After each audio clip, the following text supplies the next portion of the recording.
When we're talking in dryland pastures, we're really talking about the two main legumes being lucerne and subclover. And the reason we need legumes in the system is because the nutrient that is deficient is nitrogen. And so we're either going to put nitrogen on as urea or we use the legume to do it. And for sheep and beef farmers, we've used legumes to do it.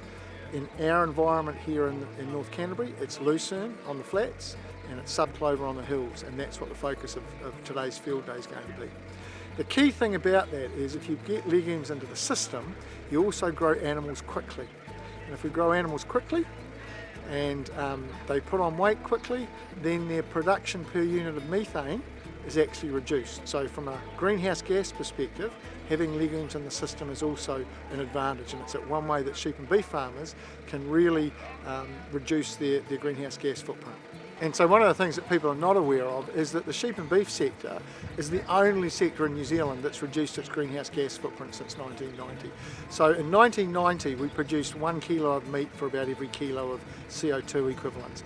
Now we produce about 0.7 kilos of methane or CO2 equivalents per kilo of meat. So there's a 30% reduction in greenhouse gas emissions. Now that's allowed farmers to retire land, to put some land into trees, to carbon capture at the same time, and most of it has been through good feeding, good nutrition of the animals. So we're doing more with less.